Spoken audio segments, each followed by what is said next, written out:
So what's up people, and welcome to the chapter 84 discussion of Kaiju 8号 or Kaiju number 8. So chapter 84 came out a few days ago, and as always I will leave a link to this chapter that's currently being shown on the publisher's official website, Manga Plus, for free to the North American audience. So if you're interested, we'll go take a look at it before they pull this chapter back. Okay, so chapter 84. To be honest, I enjoyed chapter 84, and considering the things that I have said in the past with regards to a specific theme that I often see in manga, I should have no right enjoying chapter 84 as much as I did. And the theme that I'm talking about is Nakama power, right? That mysterious power that many main characters or supporting characters receive the moment their Nakama comes into consideration. And with that said, I will have to say that Nakama power as a theme is not particularly bad. It's just that it's been so overused that it has become tiring to experience it once again. And I know I am not the only person who considers this, considering there are many comments against Nakama power whenever it comes out in recent mangas. But once again, it's not particularly a bad theme. But because it has come out so many times, it needs to be executed well to overcome the cliche that it now bears. And to be honest, I enjoyed chapter 84 despite this theme. And is it the best version of Nakama power I have ever seen? No, not at all. But it is a pretty good one, and the chapter did end in a really enjoyable scene. And so overall, I enjoyed chapter 84. And it starts out right where chapter 83 left off, where monster number 15 is noticing that Kikoru has come out of her psychological trauma and is ready to battle again. And in fact, Kikoru immediately attacks 15 and successfully hits her right away. And so 15 is very confused now. She feels that there should be no way Kikoru was able to overcome the psychological trauma. And so she immediately goes into Kikoru's psyche to figure out what's going on. And what she finds out is that Kikoru has not overcome her psychological trauma. That trauma is still there and is still very evident. Her desire to receive her parents' acceptance is still clearly there. And the knowledge that she won't be able to because they have passed away is the trauma that she is experiencing. And so monster number 15 becomes extremely confused regarding why Kikoru then is able to battle. And that is when she notices that there is an image of Kafka in her psyche. And as she then looks around, it's not just Kafka, but all of the members of the JDF that she has become close to, the people in Division number 3, and of course Division number 1, her new division.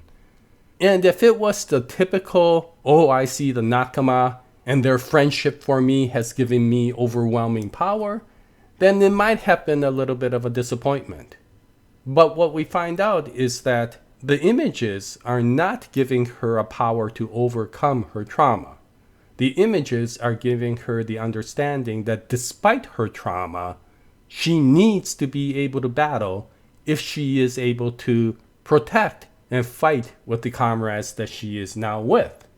And so this isn't about overcoming her trauma. This is about accepting the trauma and being able to still continue forward because that is what she has to do. And with that, little Kikoru inside Kikoru's psyche tells monster number 15 to be prepared for her advancement. And with that, of course, Kikoru immediately starts attacking 15. And what we find out is during this battle, 15 starts saying something very interesting. She also wants to receive the acceptance of her father, the hybrid between monster number 9 and Isao Shinomiya. And because of that, she says that she will overcome Kikoru. But now that Kikoru has come back from her trauma and is able to fight despite her trauma, Kikoru utilizes the fighting techniques that she has learned from Narumi combined with the skills that she has learned from the image of her mother. And with that, she is able to win this battle. And the image that we see at the very end is seriously badass. And so yeah, I think it was an interesting chapter. It went one step further than the usual, oh my nakama is nearby and that gives me roaring energy.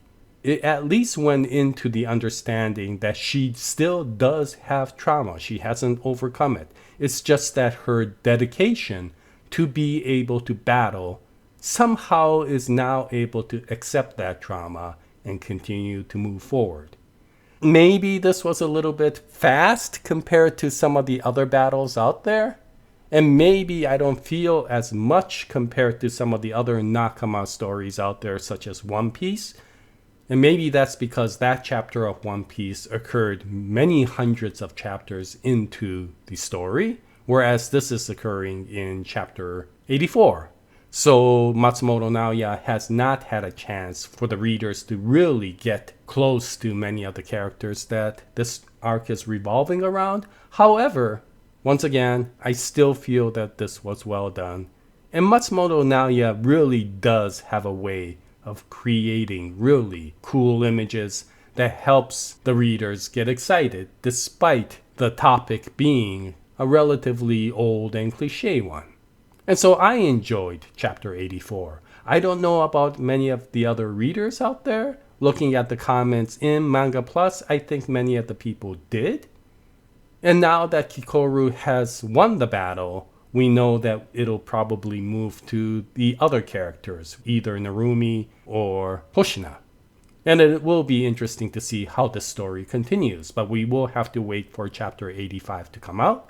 And once it comes out, I'll bring out another video, and I hope you join me at that time. But this is the chapter 84 discussion of Kaiju 8号. If you read it, what you think about it, any comments will be greatly appreciated. And as always, until the next chapter, happy manga reading. And as always, Jaya, nice day everyone.